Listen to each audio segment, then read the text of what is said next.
Você está pronto agora? Depois de um louvor aleluiado desse? O nome da nossa irmã é Thaís Romanini Conceição.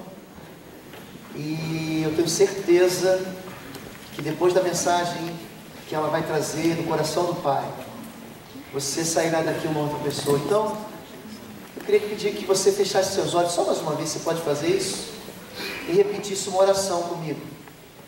Diga assim: Senhor meu Deus, Senhor meu Deus, em nome de Jesus, em nome de Jesus, eu quero que o Senhor fale comigo. eu quero que o Senhor fale comigo. Eu creio Que o Senhor é Deus, o Senhor é Deus, que fala com os homens. fala com os homens, Fala ao meu coração. fala ao meu coração, Eu entrego o meu entendimento, eu entrego o meu entendimento, a minha mente, a minha mente, cativos em obediência cativos em obediência a Cristo Jesus. a Cristo Jesus. Amém. Amém. Boa noite a todos vocês. Boa noite. Uma alegria estar aqui. Eu vou contar um pouquinho para vocês do que Deus tem feito na minha vida. Como o pastor falou, me chamo Thaís, eu tenho 35 anos, sou casada há 13 anos com o Rafael. Temos 2 filhos, o Gabriel de 6 anos e a Débora de 2 aninhos. São nossos tesouros, nossas alegrias. E eu nasci numa família de classe média, minha mãe professora, o meu pai muito cedo ingressou numa multinacional e o meu pai sempre gostou muito de trabalhar. Ele entrou nessa multinacional como merchandeiro. Merchandeiro é a pessoa que arruma as gôndolas no supermercado, de exposição dos produtos. Mas ele foi crescendo, se dedicando, recebendo promoções e chegou a ocupar o cargo de gerente de toda a região sul do Brasil nessa multinacional. Mas isso exigia dele muito tempo, muita dedicação, e ele viajava muito. E eu posso dizer para vocês que na minha infância eu tive um pai de final de semana. Isso numa visão otimista, porque ele chegava nos finais de semana e ele ainda tinha que preencher vários relatórios para entregar para a empresa de como tinham sido as visitas aos clientes. Então na nossa casa tinha um escritório e o pouco tempo que eu via meu pai em casa, ele estava ali no escritório trabalhando. Mas eu sempre amei demais meu pai, sempre admirei muito meu pai, me orgulhava dele, desse crescimento profissional que ele tinha. Mas confesso para vocês que sentia falta da presença dele, sentia falta de estar ao lado dele. E muitas vezes, quando ele chegava e ia para esse escritório preencher os relatórios, eu me sentava no chão, ao lado da escrivaninha, só para sentir ele ali pertinho de nós. Eu tenho uma irmã mais nova também, e nós duas tínhamos esse costume de ficar sentadas próximas a ele. Mas isso marcou minha infância, esse amor, essa admiração que eu tinha por ele, mas ao mesmo tempo essa falta que eu sentia do meu pai. A minha mãe acabava assumindo todas as funções da casa e ela foi com o tempo desenvolvendo um processo de depressão. Na época a gente não sabia direito o que era isso, não existia tanto diagnóstico, nem tantos medicamentos, nem tratamentos, mas eu me lembro de ver a minha mãe triste. Ela chorava todos os dias. E eu, muito criança, com 9, 10 anos, aquilo me abalava emocionalmente, porque a minha mãe era meu porto seguro, era quem cuidava de mim todos os dias, era quem estava em casa. E quando eu via ela triste, chorando, eu me preocupava e me deixava muito insegura. Eu lembro que eu comecei a pensar, eu não posso trazer mais problemas para minha mãe. Então eu tenho que ser uma excelente aluna, eu não posso brigar com a minha irmã, eu não posso deixar a casa bagunçada, porque senão minha mãe vai chorar. Porque eu achava que aquela tristeza que tinha dentro dela, eu era um pouco responsável por aquilo. E eu fui desenvolvendo um perfeccionismo e um nível de exigência pessoal muito grande. Ninguém precisava me cobrar, nunca ninguém me exigiu nota, nunca ninguém me exigiu nada em casa. Eu mesma cobrava isso de mim. E não aceitava falhas, dificuldades, problemas, tinha dificuldade de lidar com isso. Teve um dia que meu pai foi até um encontro de casais, e nesse encontro de casais, ele ouviu conceitos diferentes do que ele tinha de vida. Apesar dele ser, no conceito dele, um excelente marido, pois ele era fiel para minha mãe, e prosperava financeiramente, trazia sustento para a nossa casa, ali ele percebeu que o que Deus queria dele é que muito mais do que o grande provedor do lar, ele fosse um pai presente e um marido presente para minha mãe. E que a cura daquele processo de depressão que a minha mãe estava sentindo, muito mais do que dependia dos tratamentos e dos médicos e de todos os medicamentos que ela tomava, passava também pela presença dele dentro de casa. Ela, afinal de contas, vivia um casamento de solidão. Não sei se alguém aqui já passou por essa experiência de você se sentir sozinho, apesar de estar dentro de um casamento, dentro de uma sociedade, com amigos, com tudo, mas ela se sentia sozinha. Ela não tinha casado para isso, para tocar a casa sozinha. Ela casou para ter um companheiro ao lado dela. E ela não encontrou isso. Nesse encontro de casais, meu pai se deu conta disso, percebeu isso. E ali ele resolveu falar para Deus que ele queria mudar, que ele estava disposto a mudar. Ele estava em vias de receber uma promoção para São Paulo, para se tornar gerente nacional dessa empresa, grande empresa multinacional. Seria um excelente salário, o cargo da vida dele, o sonho dele. Seu projeto de carreira combinava com essa promoção. E ele estava em vias de receber a promoção, quando ele chega até a direção da empresa e pede a conta, se desliga da empresa, para se dedicar a um negócio próprio, onde ele pudesse parar de viajar tanto e se dedicar mais à família. Essa foi uma decisão que impactou a nossa família.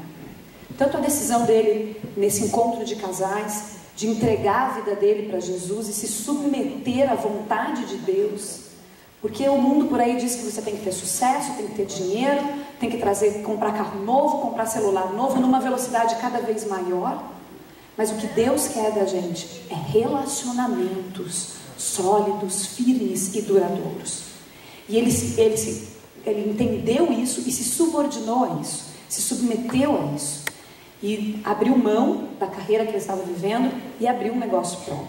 Com isso ele passou a ter mais tempo em casa. A minha mãe começou a melhorar, ela também pôde ter um encontro pessoal com esse Jesus que transformou meu pai dessa forma, entregando a vida dela para ele, entendendo que ele podia curá-la e transformá-la.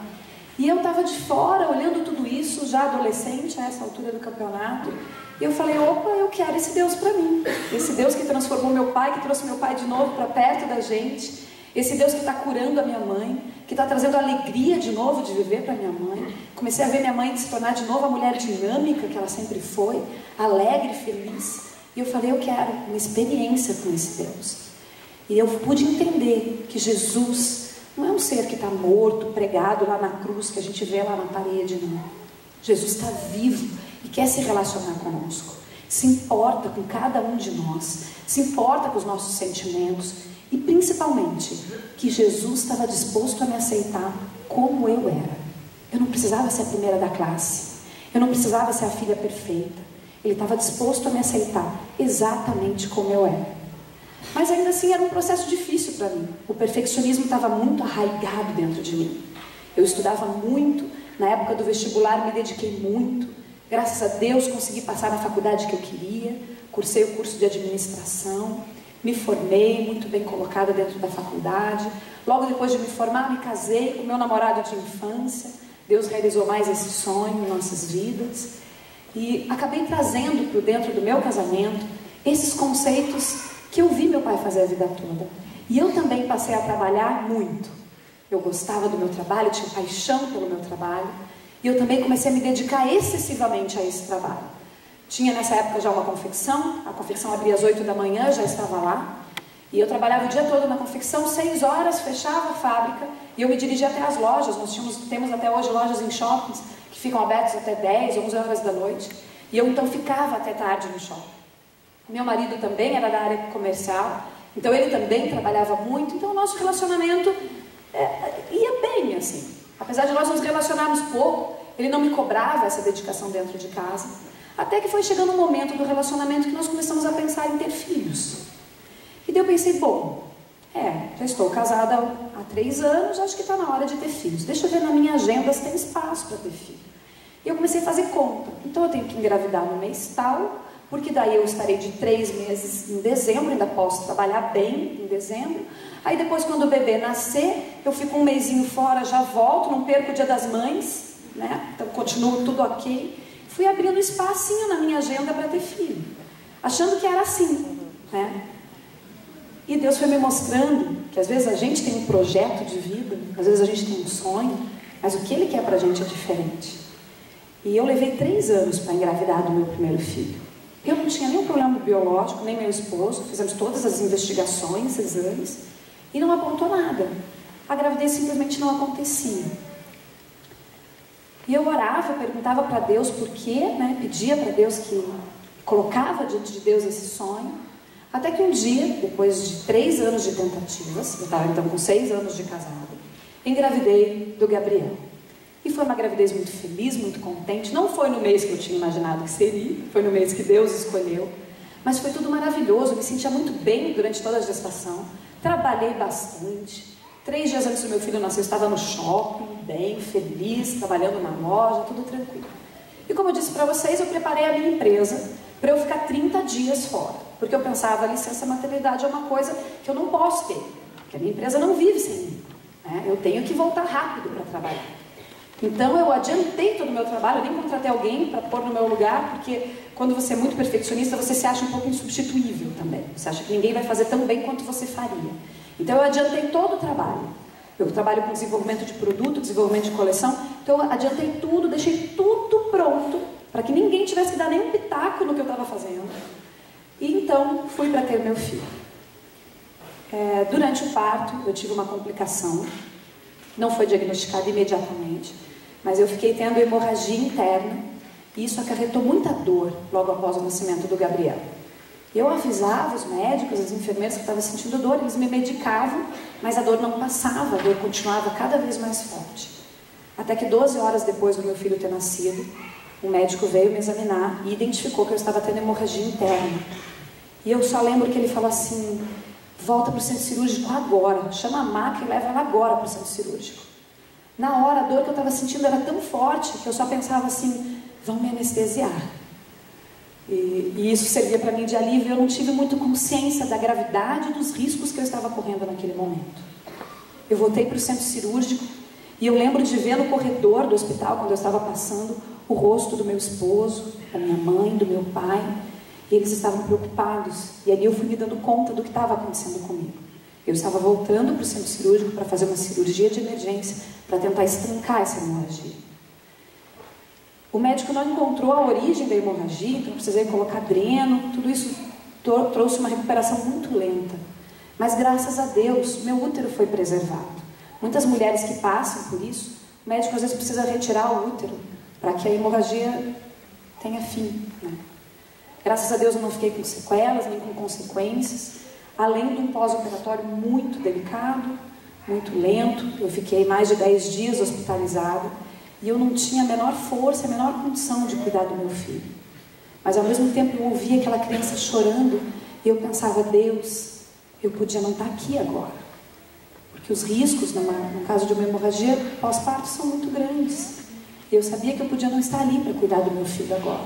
Mas graças a Deus, Deus tinha me preservado.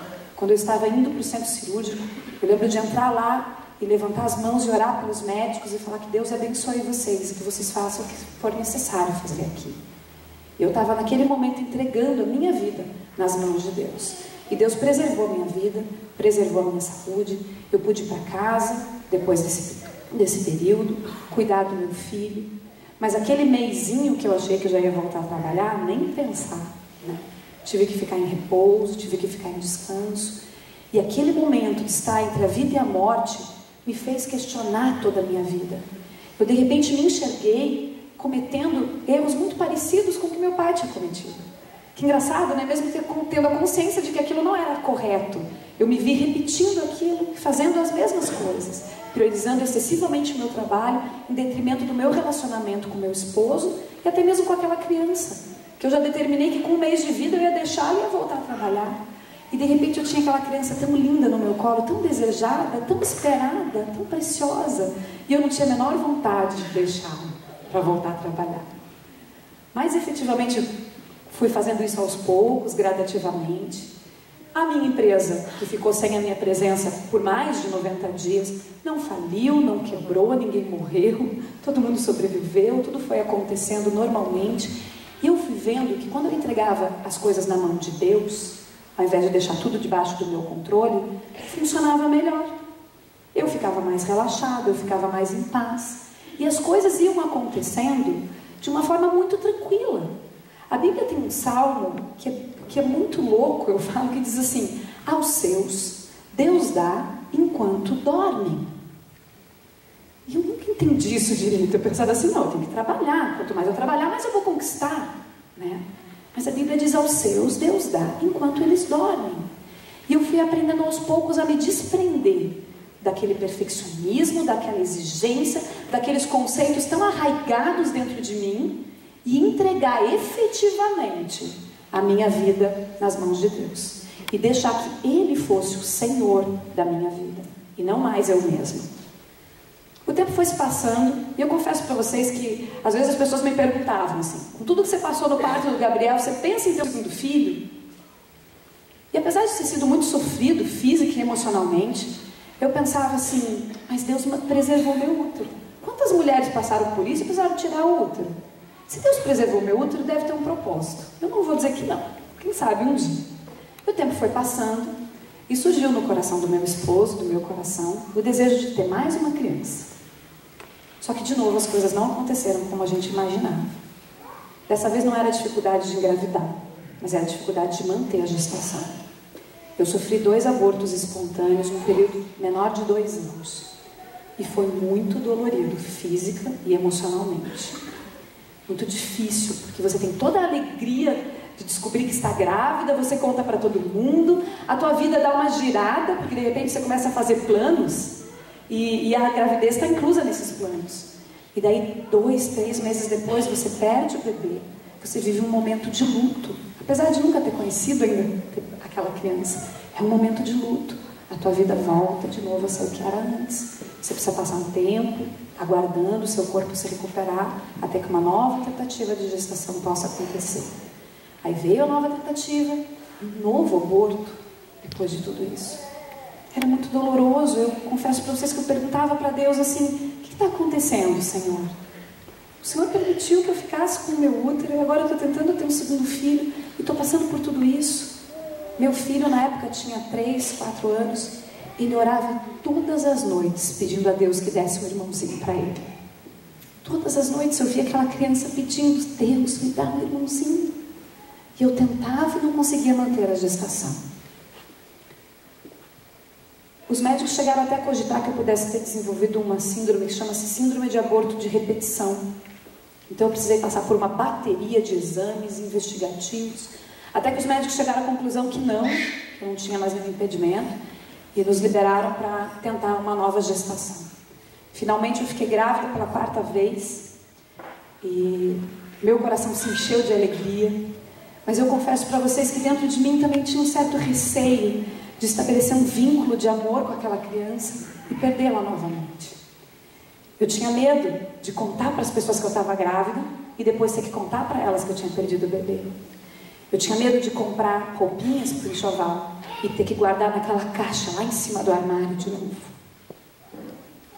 Então, para mim, o final do 1º trimestre de gestação era muito importante. Porque as chances de aborto, elas são muito grandes nesse período. A partir do 2º trimestre de gestação, as chances caem bastante. Então, até aquele momento, era um momento de sentimentos mistos dentro de mim. Eu estava feliz por estar grávida, mas também estava preocupada e ansiosa com o que poderia acontecer. Finalmente chegou o dia da famosa ecografia do final do 1º trimestre. Nós, inclusive, poderíamos ver o sexo do bebê nessa ecografia. Fomos até lá, meu esposo e eu, muito felizes, ansiosos, preocupados, mas confiantes em Deus. Nessa ecografia, descobrimos que teríamos uma menina. Ficamos felizes, nos emocionamos. Mas eu, que já tinha feito muitas ecografias na vida, comecei a perceber que a médica estava demorando muito naquele exame. Até que ao final do exame, ela chega para mim e para o meu esposo e fala: olha, muito comum que a gente faça uma medição durante esse exame. Normalmente a gente nem fala muito para os pais, que é a medição da translucência nucal da criança, uma medida que eles tiram aqui da criança, que quando essa medição está dentro de um parâmetro de normalidade, está descartado vários problemas cromossômicos, e a medição da minha filha estava muito aumentada, muito aumentada. E isso era um grande indício de que ela teria um problema cromossômico. Ali o médico nos informou sobre as probabilidades e quais seriam os problemas. A principal síndrome mais conhecida é a síndrome de Down. E a chance da minha filha ter essa síndrome de Down passava de 30%. Mas para ter certeza, eu precisaria fazer um novo exame. Aí sim, um exame muito mais delicado, um exame dolorido, um exame arriscado, que chama-se punção, onde eles retiram os cromossomos da criança do líquido amniótico E daí eles analisam o cromossomo da criança especificamente. Aí consegue ter a prova efetiva. Aí começou uma grande luta dentro de nós. Porque eu que achava que ia sair dali toda feliz, direto para o shopping para comprar enxoval, saí dali muito mais preocupada. Eu pensava, como que eu vou comprar um vestido para minha filha? Eu não sei se minha filha vai precisar de enfermeira, de remédio, de tratamento. Eu não tinha coragem de comprar nada supérfluo para ela. Ao mesmo tempo começou uma grande luta para conseguir fazer o exame, e para quando seria o exame. O exame também, o resultado demorava muitos dias, mais de 30 dias para sair o resultado. Eu lembro que saí de lá muito angustiada e peguei o telefone, liguei para minha mãe, contei para ela. E a minha mãe falou assim, Thaís, se a Débora tiver qualquer problema, saiba que Deus mandou ela para a família certa. Nós vamos amá-la e aceitá-la do jeito que ela é. E ali eu comecei a trabalhar tudo isso dentro de mim. Claro que a gente como pais, quem é pai sabe, se teu filho tem uma febrezinha, você já quer dar um remédio, você quer que ele fique bom, você não quer que ele tenha nenhuma doença, nenhum problema, nenhuma limitação. Mas eu comecei a questionar, o que é um filho perfeito? Será que os nossos filhos geneticamente perfeitos são perfeitos? Será que eles não têm limitações? Será que eles não têm restrições também? E eu comecei a pensar, será que a gente não está vivendo num mundo muito louco, onde a gente tem filho, e daí que põe o filho para fazer balé, judô, futebol, inglês, escola bilíngue, tarará, tarará, porque você quer que ele seja o melhor em tudo? Porque você quer que ele seja perfeito? E o que é ser perfeito?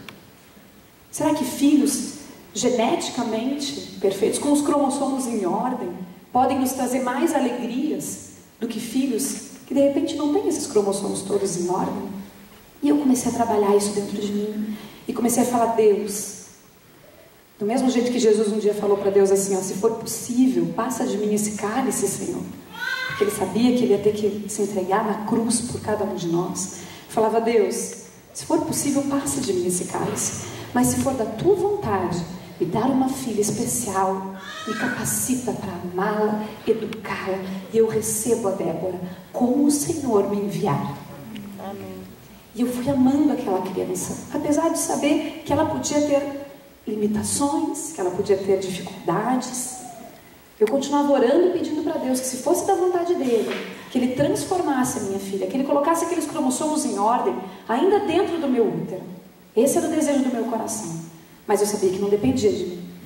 Fiz o exame, aguardamos o período para ter o resultado, e uma noite eu estava na minha igreja, e uma amiga minha chega para mim e fala assim, Thaís, você acredita que Deus tem poder para transformar a tua filha aí na tua barriga?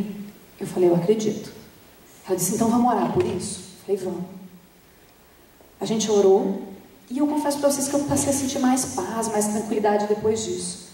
Mas na segunda-feira seguinte, meu telefone toca, era o médico que tinha feito o exame. E ele estava com uma voz bem desenxavida. E ele falou assim, Thaís, as células não se multiplicaram como a gente imaginava, e eu não consigo ter nenhum resultado a partir dessa coleta. Nós vamos ter que repetir o exame. Vamos ter que repetir o exame e aguardar um novo prazo para ter o resultado. Ele ficou meio triste, porque isso às vezes pode acontecer por uma imperícia médica na hora de coletar o material. E de novo, esse exame é um exame que tem risco de aborto, tem risco de hemorragia. E logo para mim, tudo isso, eu já tinha passado por essas duas experiências. Mas eu confesso para vocês que eu tinha certeza que Deus estava me dando uma segunda chance. E eu falei para o médico, vamos repetir o exame o mais rápido possível. Dentro de mim, algo me dizia assim, Deus não está permitindo você saber o resultado daquele primeiro. Porque Deus mudou a tua filha aí dentro da tua barriga. E eu comecei a ficar feliz por isso. E eu fui repetir o exame. Aguardamos todo aquele período de novo. Para resumir, eu estava grávida de 7 meses. Quando eu tive a notícia que a minha filha não tinha nenhum problema cromossômico. Mas os médicos constataram naquele exame que ela tinha indícios de ter um problema cardíaco. Eu falei, ai Jesus, ai Senhor, começa a ficar feliz, veio alguma coisa. Mas tudo bem, vamos continuar firmes, e continuei fazendo vários exames. Fiz ecocardiograma fetal. Sabe que hoje eles examinam o coração da criança lá dentro da barriga da mãe. Fiz vários desses. E a Débora nasceu muito bem, nasceu de 40 semanas, que é o tempo exato, nasceu com mais de 3 quilos, mas nasceu com indicação para ser examinada por um cardiologista no primeiro dia. Nasceu, foi direto para a UTI, aguardar o exame do cardiologista. O cardiologista examinou, constatou que ela tinha 2 problemas cardíacos. Um deles, o mais grave, ela tinha um estreitamento na aorta. A aorta é a principal artéria de saída do coração, que leva o sangue do coração para todo o corpinho da criança. E ele falou, olha, Thaís, isso pode acontecer intrauterino, vamos deixar de observação, porque às vezes agora que o pulmão está funcionando, está respirando, às vezes abre, né? Vamos ver como o corpo dela vai reagir. Nos deu a alta, fomos para casa. Mas o tempo foi passando e a Débora foi ficando cada vez mais fraquinha. Comecei a observar que ela não mamava muito, ela dormia a noite toda. E eu já tinha tido um filho, sabia que bebezinho chora à noite, acorda a cada 3 horas para mamar. Meu filho, então, meu Deus do céu, não podia nem passar perto dele. Se ele sentisse meu cheiro, eu já queria mamar. Eu falava, que isso, essa neném dormindo a noite toda, não é normal. E a gente começou a ficar preocupado, até que um dia ela acordou bem ruinzinha mesmo. Nós levamos ao hospital, o cardiologista foi chamado imediatamente. E ali ele já nos informou que o caso dela tinha se agravado, e se agravado muito. E isso aconteceu no dia 23 de abril de 2011. Hoje fazem exatamente 2 anos que o médico chegou para mim e para o meu esposo e falou que a nossa filha ia precisar passar por uma cirurgia cardíaca com 10 dias de vida. Eu confesso para vocês que ver um nenenzinho tão pequeno, tão frágil, sendo entubado, transferido de ambulância para o hospital, indicação de uma cirurgia cardíaca de emergência, foi estarrecedor, foi devastador. Eu não sabia o que fazer. Eu só sabia orar a Deus e falar, Senhor, salva minha filha, cuida da minha pequenina, cuida daqueles médicos, cuida daquelas enfermeiras, dirige a mão do cirurgião que vai operar minha filha. E eu não sabia que 2 anos depois eu estaria aqui contando essa história para vocês. E nem o pastor Lobo sabia quando me convidou para essa data. Mas Deus já sabia. Deus tinha um propósito em tudo isso. A Débora enfrentou 8 horas de cirurgia. O médico precisou tirar um pedacinho de uma veinha do braço, fazer um remendinho no coração dela, porque o estreitamento era muito intenso, era muito importante o termo que eles usam. E ela precisou ficar internada na UTI do Hospital Pequeno Príncipe, na UTI cardiológica, por alguns dias, e o tempo de visita era muito curto, a gente podia vê-la meia hora durante a tarde, meia hora durante a noite apenas. E foram momentos onde eu pude conhecer o meu Deus. Aquele Deus que eu tinha ouvido falar, aquele Deus que eu tinha visto agir na vida do meu pai, da minha mãe. Aquele Deus estava comigo nos corredores daquele hospital. Aquele Deus me sustentou, aquele Deus me fortaleceu. Num momento de debilidade física da mulher, inclusive, fazia 10 dias que eu tinha dado a luz para minha filha. Mas Deus estava comigo, me capacitando, me fortalecendo. Meu esposo estava ao meu lado o tempo todo, como sacerdote da nossa casa. A Bíblia diz, não sei se vocês sabem, que o homem é o sacerdote da sua casa. O meu marido entrava na UTI, ele orava pela nossa filha, e ele dizia assim, Débora, você é muito pequenininha, filha. Você não sabe o que está acontecendo com você. Mas o papai não está te vendo aqui entubada no hospital. O papai está te vendo lá em casa, brincando com seu irmão. Nós estamos te vendo no seu primeiro dia de aula. Nós estamos te vendo na praia. Nós estamos te vendo feliz. Porque você é uma vitoriosa, filha. Você nasceu para vencer. Você vai superar tudo isso. Meu marido ia e ministrava na vida da minha filha todos os dias. Abençoava aquele neném tão pequenininho todos os dias. A Débora foi melhorando, mas infelizmente surgiu mais uma complicação. Ela adquiriu uma bactéria, que os médicos acham que pode ter acontecido inclusive pelo problema cardíaco, porque faltou circulação em várias partes do corpo dela. E o nosso corpo é muito inteligente. Quando ele percebe que tem pouco sangue, ele privilegia órgãos superiores, ele manda para o cérebro, para o pulmão. Então, o intestino dela foi afetado. E ela precisou, com 20 dias de vida, passar por uma segunda cirurgia, onde foi retirado parte do intestino.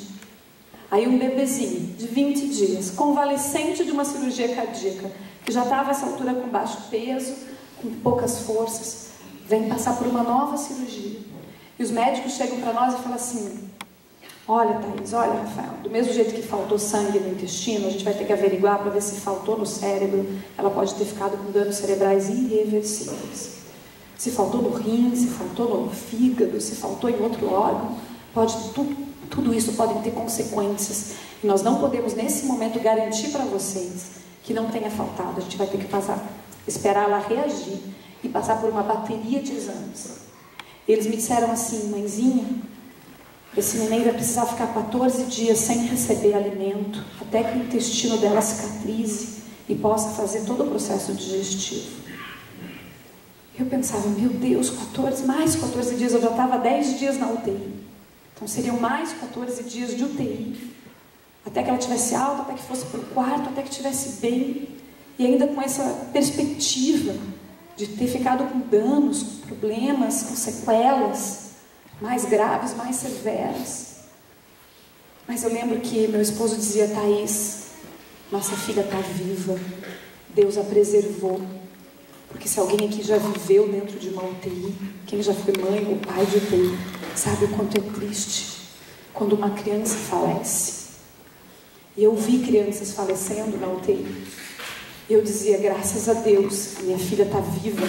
Se ela está viva, eu posso ter esperança, eu posso orar por ela, eu posso abençoá-la, eu posso orar pelos médicos, eu posso orar pelos medicamentos, porque Deus vai usar tudo isso para transformar esse quadro na vida da minha filha. E foi isso que a gente começou a fazer. E eu comecei também a olhar ao meu redor e ver que tinham outras mães enfrentando situações parecidas com a minha, e elas não tinham essa esperança. Elas não tinham um relacionamento assim com Deus. Elas não conheciam um Deus que é salvador, um Deus que conhece a dor de perder um filho, porque Ele já mandou o filho dele aqui na terra para viver como homens, como nós vivemos, e viu esse filho ser morto e pendurado numa cruz. Ele conhece a dor de ver um filho doente, de ver um filho sofrendo, de ver um filho morrendo. E aquelas mães não conheciam um Deus assim. E eu comecei a falar para elas: olha, o que a gente está vivendo não é fácil não, mas tem alguém que pode te dar esperança, tem alguém que pode te dar paz. A Bíblia diz assim: não andeis ansiosos por coisa alguma, mas em tudo faça conhecido diante de Deus, através das orações, com petições, com súplicas e com ações de graça.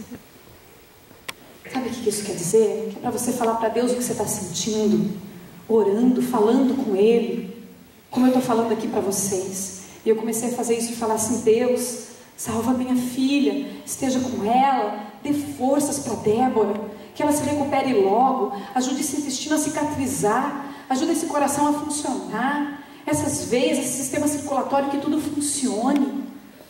E eu tinha esperança, apesar de tudo que eu estava enfrentando. E eu comecei a dizer para essas mães: eu tenho esperança apesar de tudo, porque eu tenho um Deus que me dá essa esperança. Esse Deus está comigo aqui no corredor dessa UTI. Ele está me ajudando. Você quer conhecer esse Deus também? Ele também quer fazer isso por você. Ele quer te salvar, Ele quer te dar paz no meio de tudo isso. Porque sabe, quando se enfrenta um problema assim, eu ouvi isso outro dia num programa de televisão, e é verdade, você tem saudade dos pequenos problemas. Você tem saudade do dia que pisar numa poça de água e sujar o sapato e a calça estraga o teu dia. Você tem saudade que porque você foi tomar café e derrubou na sua roupa, você fica mal-humorado. Você tem saudade do dia que porque o teu filho tirou uma nota baixa na escola, acabou com a tua semana. Você tem saudade dos pequenos problemas, quando você enfrenta algo desse tamanho. E eu comecei a perceber quanto Deus estava me livrando, quanto Deus tinha me abençoado, quanto Ele tinha me capacitado, e que toda aquela luta que eu enfrentei desde a gestação da Débora foi para salvar a vida da minha filha. Porque se ela não tivesse sido encaminhada para um cardiologista na hora do nascimento, ela não teria sido atendida tão prontamente, provavelmente não teria feito a cirurgia e teria sim ficado com sequelas e consequências muito mais graves. E eu comecei a perceber que às vezes Deus permite que que um problema entre na vida da gente, porque ele quer te dar uma salvação muito maior. Meu filho tem 6 anos e ele tem pavor de injeção. E eu cheguei a essa conclusão um dia que eu estava conversando com ele sobre vacina. Falei, filho, você vai se vacinar. Eu tenho um propósito de não mentir para o meu filho. Ele perguntou, vai doer? Eu disse, vai. Ai, mãe, eu não quero. Eu disse, mas filho, tem que tomar a vacina. Eu comecei a explicar para ele que se ele não tomasse a vacina, ele podia ficar doente. E todas as consequências da doença. Depois de eu explicar todas as consequências da doença, ele virou para mim e falou assim, mãe, prefiro a doença. Não quero tomar vacina. Quando ele me deu essa resposta, eu parei para pensar, será que a gente não faz assim com Deus? Será que às vezes, com medo da dor da injeção, a gente fica bravo porque está tendo que tomar a vacina e porque ela está doendo naquele instante, naquele momento? Aquilo está nos machucando e a gente não entende que aquilo tem um propósito muito maior. Aquilo tem um propósito de te dar um livramento muito maior. E eu acho que às vezes a gente se comporta diante de Deus como as crianças de 6 anos. E fala para Deus bravo assim, o senhor não gosta de mim? O senhor não está comigo coisa nenhuma? Olha o que está acontecendo na minha vida. Por que nada dá certo? E reclama das pequenas coisas da vida. E não olha para o lado e não vê que o que Deus deu para a gente, o dom da vida, a salvação, essa paz, sabe a salvação o que é? É ter essa paz. A Bíblia diz que é uma paz que o mundo não dá e que o mundo não entende. E não entende mesmo. Aquelas mães na UTI não entendiam como que eu estava bem, como que eu estava alegre, como que eu cantava. Eu entrava na UTI e cantava para minha filha, abençoava minha filha. Eu acho que elas pensavam que eu era louca de estar fazendo aquilo. Elas estavam tristes, chorando, depressivas, tudo pedindo remédio para psicóloga. Não sou contra remédio para depressão, nem para tristezas. Tem que fazer uso, faça. Eu já fiz uso também. Deus cura através dos medicamentos, Deus cura através dos médicos, dos psicólogos, dos psiquiatras. Amém? Glória a Deus por eles. Mas a paz que Deus te dá é uma paz que remédio nenhum te dá. É uma paz que médico nenhum pode te dar. É a paz que vem direto dos céus. É a paz no meio do problema. Deus não promete pra gente uma vida sem problemas. Talvez você já tenha ido em algum lugar, em alguma igreja que alguém tenha dito assim, vem pra cá que tua vida vai ser maravilhosa, você vai ficar rico, teu Fusca vai virar uma caminhonete, vai dar tudo certo de agora pra frente. Deus não prometeu isso não. Sabe o que Deus prometeu? Está do teu lado, em todos os momentos da tua vida. Deus prometeu te dar força no meio dos problemas. As histórias bíblicas, elas falam disso, de pessoas que enfrentaram dificuldades, mas Deus estava lá. A Bíblia conta de um menininho chamado Davi, um adolescente, que foi enfrentar um gigante, que pegou uma funda, que é um instrumentinho que coloca pedra, que tacou uma pedra na testa do gigante, mas ele teve que ir lá enfrentar o gigante. Sabe, ele teve que ir. A gente tem que ir, a gente tem que enfrentar as dificuldades da vida. Mas quando a gente vai colocando Deus em primeiro lugar, quando a gente vai buscando em Deus, Ele te dá a vitória. A vitória nem sempre vem na hora que a gente quer, nem sempre vem do jeito que a gente quer, do jeito que a gente sonhou ou imaginou. Mas Ele vai te dar paz, Ele vai te dar tranquilidade, Ele vai te dar forças, Ele vai enfrentar tudo isso com você. Porque Ele é Pai. Nós, como pais, também fazemos isso. Nós sabemos que nossos filhos têm que enfrentar desafios. Tem o primeiro dia de aula, eles choram que não querem ficar na escola. Tem o vestibular, que eles têm que estudar e ficam ansiosos. Às vezes a gente tem vontade de fazer tudo isso por eles. Mas a gente sabe que eles precisam passar por isso. Deus sabe que a gente precisa passar por dificuldades para crescer, para nos tornarmos pessoas melhores, maduras emocionalmente, dando valor para o que Ele quer que a gente valorize, levando uma vida com os propósitos que Ele tem para nós. E quando a gente começa a fazer isso, a vida fica mais fácil, fica mais simples. E à medida que eu começava a falar para aquelas outras mães desse Jesus, desse Deus, que estava me dando paz, essa paz ia aumentando dentro de mim. E a Débora ia melhorando. E os médicos iam dizendo assim, nossa, olha, hoje a gente diminuiu um pouquinho o oxigênio dela. E ela reagiu bem. Dizia, glória a Deus. É Deus que está nesse negócio. Diz, ó, amanhã a gente vai fazer um teste, vai diminuir mais um pouquinho. Vamos tirar o tubo, vamos colocar só um caninho assim embaixo do nariz dela, jogando um pouquinho de oxigênio. Ela tem que estar ali, mas ela tem que puxar. Vamos ver se ela dá conta. Eles colocavam, ela dava conta. Daqui a pouco, ó, Thaís, amanhã nós vamos fazer o seguinte, nós vamos tirar o caninho, nós vamos pôr um capacetinho assim, E o oxigênio fica ali solto no capacetinho, ela tem que puxar. Ela puxava, dava conta. Até que um dia eu cheguei lá e o médico falou assim: Thaís, nós vamos fazer o seguinte, nós vamos pegar o leite materno, que eu tinha que inclusive extrair e deixar para doação lá no hospital. É muito doloroso a mãe que tem que fazer isso emocionalmente, mas eu fiz para ajudar outras mães que não tinham leite e para estimular a minha produção de leite, para quando a minha filha estivesse pronta para mamar, fosse o meu leitinho, porque daí os médicos disseram que podia ser um pouquinho antes do que a fórmula. Eles falaram: vai lá, tira o teu leitinho e traz aqui que a gente vai fazer um teste. Estava 7 dias da cirurgia, eles disseram que com 14 que ela podia mamar.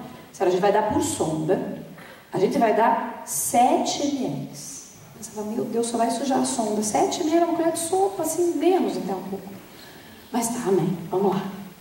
Eles fizeram o teste, eu ali do lado do berço falando: Senhor, abençoe esse leite, que esse leite entre pela boquinha da minha filha, que eles davam por sondinha aqui, que passe pelos caminhos certos, que o intestino reaja bem. Esse leite, filha, vai te fortalecer, esse leite vai te trazer saúde, esse leite vai fazer você ganhar peso, esse leite vai ser bênção na tua vida, minha filha, vai dar tudo certo.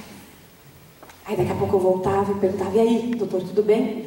Tudo bem, vamos tentar 10 agora. Glória a Deus, 10 ml, vai. 10 virou 15, 15 virou 20. Com 14 dias, ela estava mamando 30 ml, que é a quantidade que um recém-nascido deve mamar. E era o dia que os médicos disseram que ela ia começar a experimentar. E ela já estava tomando a quantidade necessária para ela. E eu via a mão de Deus nisso tudo, nessa recuperação. Eu via que a minha prova estava acabando, que Deus estava nos dando cada vez mais vitória. E a gente continuava, eu e meu esposo, abençoando nossa filha, abençoando os médicos, abençoando as enfermeiras e abençoando as outras pessoas que estavam naquele hospital. Depois de 30 dias, a Débora finalmente teve alta do hospital, foi para casa. E eu confesso para vocês que eu saí muito preocupada do hospital de como cuidar dela em casa. Porque todo mundo sabe aqui que bebezinho tem cólica e chora por cólica. Imagina uma criança que operou o intestino. Então eu saí com uma lista de remédio, o que eu podia dar, o que eu não podia dar. Preocupada que minha filha tivesse cólica. E eu vou dizer para vocês que a minha filha nunca teve cólica. Nunca chorou por cólica. A minha filha nunca teve nenhuma restrição alimentar. Sempre se alimentou bem, come de tudo. Aquela criança que come de gosto, que a gente fala. Que come bem. Ela não ficou com sequela nenhuma. A Débora tem um desenvolvimento psíquico e motor perfeitamente normal e adequado à idade dela. Andou com 11 meses, falou, começou a falar com 1 ano. Hoje a Débora está com 2 anos, acabou de completar agora dia 12 de abril. E é uma bênção em nossas vidas.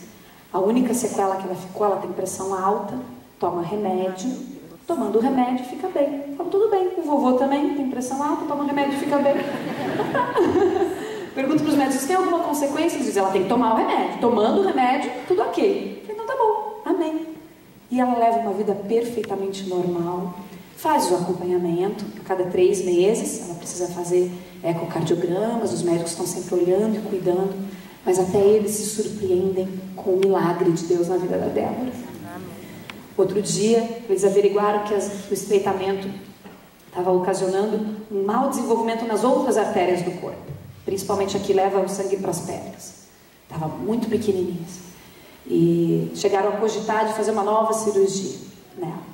Mas você olha para ela, a menina não para 1 minuto. Está super bem, ativa, elétrica. E eu lembro que peguei os exames e mandei para um cirurgião em São Paulo, que eu tinha ouvido falar que era um cirurgião muito bom, para ele analisar. Ele me liga e quer saber assim: mas essa menina está bem? Ela anda? Eu falei: não, ela anda, ela corre, ela pula, ela escala, ela não para. Na minha casa eu tive que fazer assim: pegar minhas cadeiras da mesa de jantar, passar um barbante em volta e amarrar todas as cadeiras em volta da mesa, porque ela arrasta a cadeira. Eu moro em apartamento, os vizinhos reclamam, ela arrasta a cadeira para subir onde ela quer. E o médico, quando veio para Curitiba, me ligou e falou assim: Thaís, traz a Débora aqui para eu conhecer, porque ele queria ver com os próprios olhos. Porque quem olha só os exames dela não acredita na condição física que ela tem. Mas a condição física que ela tem é milagre de Deus. É Deus sustentando cada uma daquelas veiazinhas. É Deus cuidando de todo esse sistema circulatório. E no final do ano passado os médicos chegaram à conclusão: não, vamos operar uma criança, a criança está bem. Não tem por que abrir o peito, fazer uma cirurgia numa criança, se a criança está bem. Aí eles ficam postergando. Aí eles falaram assim, ah tá, então vamos analisar de novo quando ela tiver 4 anos. Eu falei, amém, 2 anos para eu orar e Deus transformar. Quando ela tiver 4 anos, vocês vão dizer com 8, com 16, por aí vai. Né? E graças a Deus, Deus tem sustentado meu esposo, sustentado a mim. Tudo isso me fez rever mais uma vez meus valores.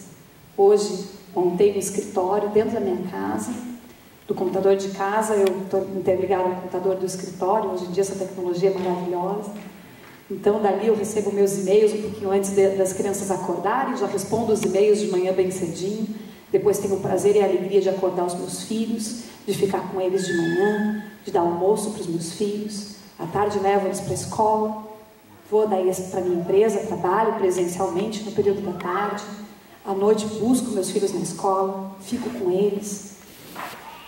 Talvez eu estivesse mais rica se estivesse trabalhando mais. Mas a maior riqueza que eu tenho hoje é ter o amor dos meus filhos. É estar presente na educação deles. É poder dar suporte para o meu esposo. Deus tem abençoado financeiramente meu esposo. Então isso me permite me dedicar menos ao meu trabalho, porque Deus tem o abençoado para ele trazer o sustento para a nossa casa. Ele vai trabalhar tranquilo, sabendo que as crianças estão bem, estão em casa, estão bem cuidadas, que está tudo correndo bem. Eu tenho visto a bênção do Senhor nos perseguir. Vocês sabiam que a Bíblia diz isso? Que a bênção de Deus, ela te persegue, ela te alcança. O mundo diz assim, você tem que correr. Todo mundo fala, ai, você liga para algum amigo, como é que tá? Ai, tô correndo. Uma correria. Todo mundo corre, trabalha, faz tudo. Mas a Bíblia diz que a bênção de Deus, ela te alcança. Quer dizer que ela vem atrás de você. E eu tenho visto isso acontecer na minha vida. A bênção de Deus tem me alcançado. Eu não preciso fazer muito e a bênção de Deus chega. E o Senhor tem dado sustento para o meu lar. O Senhor tem abençoado o meu relacionamento com o meu esposo. Nós nos fortalecemos muito. Isso fortaleceu muito nossa união. Ele ora por mim, eu oro por ele. Eu o abençoo quando ele tem algo no trabalho dele, eu fico em casa orando por ele. Quando eu tenho alguma dificuldade para enfrentar, ele fica orando por mim. Nós vamos juntos a cada exame que a Débora vai fazer. Eu tenho hoje, graças a Deus, um companheiro ao meu lado, que enfrentou todas essas dificuldades junto comigo, assumindo o seu papel como homem, seu papel de sacerdote desse lar. Sacerdote no sentido de a pessoa que apresenta Deus para a família, a pessoa que traz a presença de Deus dentro da casa. Hoje, graças a Deus, meu marido é uma pessoa que traz a presença de Deus para o nosso lar. O nosso lar hoje é um lar abençoado por Deus. Enfrentamos problemas, enfrentamos dificuldades, eu contei aqui para vocês, mas Deus esteve ao nosso lado o tempo todo. O livro de Jó, ele fala assim, no livro de Jó, que antes eu conhecia Deus de ouvir falar, agora eu conheço Deus de andar com Ele. E eu posso dizer isso para vocês, eu conheço Deus de andar com Ele. E eu deixei Deus transformar a minha vida. Eu deixei Deus dirigir a minha vida. Eu deixei Deus me ensinar o que Ele queria para mim. E Ele fez isso. Eu entreguei tudo nas mãos de Deus. Entreguei a vida da minha filha nas mãos de Deus. Que é talvez uma das coisas mais difíceis de um ser humano fazer. É entregar. Eu estava disposta a amar minha filha como ela viesse. Eu a amo demais do jeito que ela é. Mas todos os dias que eu vejo ela correndo e pulando, eu louvo a Deus, porque eu vejo o milagre de Deus na minha frente. E isso é maravilhoso. E eu quero agora que vocês parem para pensar um pouquinho. Vocês têm tido um relacionamento assim com Deus? Que Deus você conhece? Que Deus o teu pai apresentou para você na tua infância? Um Deus morto, pendurado lá na cruz, que a gente tem que rezar, respeitar, e Deus castiga, hein menino? Cuidado, Deus castiga. A gente às vezes traz essa imagem do Deus que castiga. Eu quero dizer para vocês que Deus é muito mais do que um Deus que castiga. Deus é um Deus que ama. Deus é um Deus que dá. Ele deu o Filho dele por cada um de nós. Então agora eu quero orar por vocês. Eu quero pedir que todos vocês fechem os olhos, abaixem as suas cabeças, para a gente orar nesse momento a esse Deus maravilhoso. Senhor Jesus, eu sou grata a Ti por tudo que Tu fizeste na minha vida e na vida da minha família. Obrigada pela restauração da minha família. Obrigada porque o Senhor começou transformando meu pai, transformou a minha mãe, transformou a mim, transformou a minha filha. Obrigada, Senhor, porque Tu és um Deus vivo. Obrigada porque Tu és um Deus atuante. Obrigada porque o Senhor nos ama e se importa conosco. Obrigada porque o Senhor quer ser presente na nossa vida. Eu Te agradeço por isso, Senhor. E eu peço agora que o Teu reino se faça presente nesse lugar. E que Tu entres agora aqui, trazendo salvação, cura e restauração na vida dessas pessoas. Em nome de Jesus.